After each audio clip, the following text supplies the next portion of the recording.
Okay,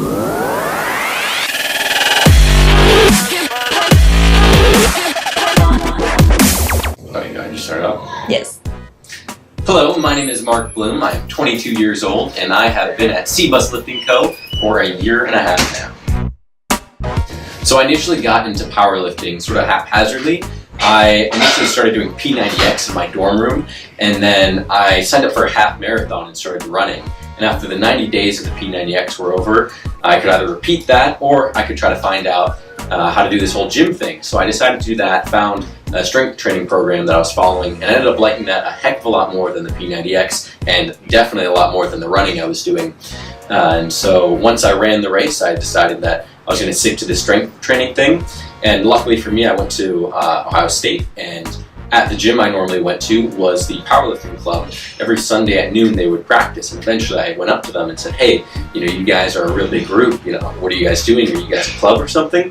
And so they told me about the powerlifting club, and then that following semester I joined, and it's just been a fun ride since then.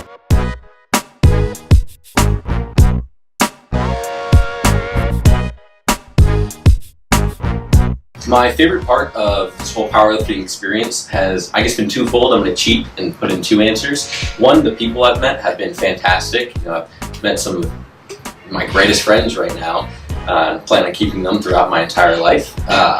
That's definitely great, the community aspect, because I was one of those people who sort of had that negative stereotype of gym people because I didn't lift in high school, didn't even lift most of college. And so definitely turned my view around on that. And then also just setting PRs has been a lot of fun for me mentally because it's something that you can easily track and sort of work towards. So adding 5 pounds to your bench or your squat, deadlift, means a lot, and it's really rewarding when you can do it. When you put in the time, the effort, and you're getting the benefit.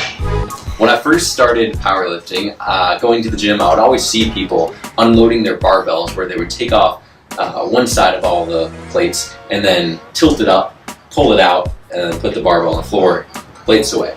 And so one day I was in the gym, I was deadlifting at 225 on the bar, and I'm gonna do that method because that seems really efficient. But I didn't pay enough attention of how it was done, so I tried to hoist up the entire barbell, both sides still loaded, vertically. Managed to do that somehow, managed to somehow hoist it out, and then 90 pounds still above me, fell right on my clavicle, and then I don't know how I even got it down. I'm sure someone ran over to come help me out, but finally got it down, and they were like, what were you doing there? And I was like, I don't know, I saw people do that, and I thought that's how it was done. I got taught, but that's a good story.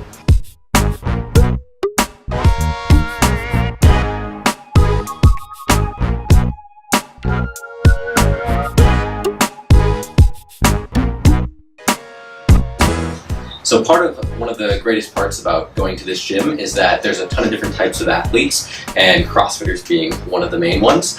And so my roommate right now is actually one of the CrossFitters here at C-Bus Lifting Co. And she convinced me to do a CrossFit WOD with her in the group. And initially I looked at the WOD and it had thrusters, and I went, as a powerlifter I can do some hip thrusters. Turns out, not the same sort of thruster. This is a whole clean jerk movement thing. Don't even know exactly, but it was very difficult. And me as a powerlifter, I did used to do the running, but that was a year ago now, so I'm very untrained for any sort of conditioning. So definitely a kick in the butt, but a lot of fun. Makes me really respect how the CrossFitters can do that day in, day out, all those really hard strength and conditioning built into one. So it was hard, but maybe once in a while I'll dip back into the CrossFit space, but that'll be a few months.